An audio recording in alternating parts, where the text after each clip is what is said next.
Hi friends, ఎలా ఉన్నారు? ఈ వీడియోలో నేను మీకు రీసెంట్‌గానే రేషన్ కార్డ్ ఈకేవైసీ ఏ విధంగా చేసుకోవాలి మొబైల్ ద్వారాని సింపుల్‌గా వీడియోనైతే చేయడం జరిగింది. చాలామంది ఈకేవైసీ చేసుకున్నారు.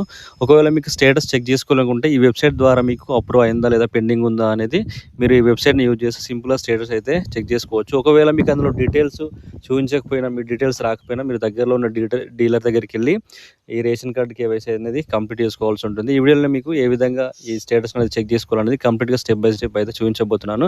ఫ్రెండ్స్, మీ వీడియో నచ్చితే డెఫినెట్‌గా లైక్ చేయండి. అలాగే ఇలాంటి ఇన్ఫర్మేషన్ కోసం మన ఛానల్‌ని సబ్స్క్రైబ్ చేసుకొని ఫాలో అవ్వండి. ఇక ఏమాత్రం లేట్ చేయకుండా టాపిక్‌లోకి అయితే వెళ్ళిపోదాం. మీరు మీ ఫోన్‌లో గానీ లేదా ల్యాప్‌టాప్‌లో గానీ ఇక్కడ ఏఈపీడీఎస్ తెలంగాణ అని సెర్చ్ చేయండి. ఏపీ వాళ్ళు అయితే ఏపీ పీడిఎస్ అని సెర్చ్ చేయండి. సెర్చ్ చేసిన వెంటనే మీకు వెబ్సైట్ అయితే ఈ విధంగా అయితే ఓపెన్ అవుతుంది. ఇక్కడ దీనిపైన అయితే ఫస్ట్ ఆప్షన్ అయితే క్లిక్ చేసుకోండి. క్లిక్ చేసుకున్న వెంటనే మీకు ఈ విధంగా వెబ్సైట్ అయితే ఓపెన్ అవుతుంది. ఇక్కడ మీరు బెనిఫిషరీ డీటెయిల్స్ పైన అయితే క్లిక్ చేయండి. ఈ వెబ్సైట్లోకి మంత్, ఇయర్ అని కనిపిస్తుంది. అలాగే ఇక్కడ ఆర్సీ నెంబర్ అని అడుగుతుంది. ఇక్కడ మీరు మీ రేషన్ కార్డ్ నెంబర్ ఏదైతే ఉంటుందో మీ రేషన్ కార్డ్ నెంబర్ని అయితే ఎంటర్ అయితే చేసుకోండి. ఎంటర్ చేసుకున్న తర్వాత ఇక్కడ మీకు క్యాప్చా అయితే అడుగుతుంది.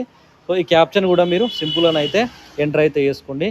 ఎంటర్ చేసుకొని ఇక్కడ మీరు సబ్మిట్ చేసిన వెంటనే మీకు మీ ఫ్యామిలీలో ఎంతమందికి కేవైసీ అయింది అనేది మీకు క్లియర్గా అయితే చూపించడం అయితే జరుగుతుంది. అలాగే మీ ఫ్యామిలీలో ఎంతమంది ఉన్నారు, ఇంకా కింద కొన్ని డీటెయిల్స్ అయితే ఏమేమి ట్రాన్సాక్షన్ జరిగినాయో చూపించడం అయితే జరుగుతుంది. ఇక్కడ మీకు స్టేటస్లో యాక్టివ్ అని అయితే ఉండాలి, సీడెడ్ అని యాక్టివేట్ అని ఉండాలి. కొంతమందికి పెండింగ్ అని అయితే ఉంటుంది. అలా పెండింగ్ ఉన్న వాళ్ళు ఖచ్చితంగా మీరు ఈకేవైసీని అయితే కంప్లీట్ అయితే చేసుకోవాల్సి ఉంటుంది.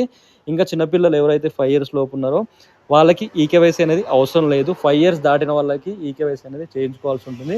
ఒకవేళ ఇంకా మీరు 5 years దాటినా కూడా ఫింగర్ ప్రింట్స్ అప్డేట్ చేయకపోతే మీ దగ్గరలో ఉన్న ఆధార్ సెంటర్కి వెళ్ళి మీరు ఫింగర్ ప్రింట్ అప్డేట్ చేయించి కేవైసీని అయితే కంప్లీట్ చేసుకోండి.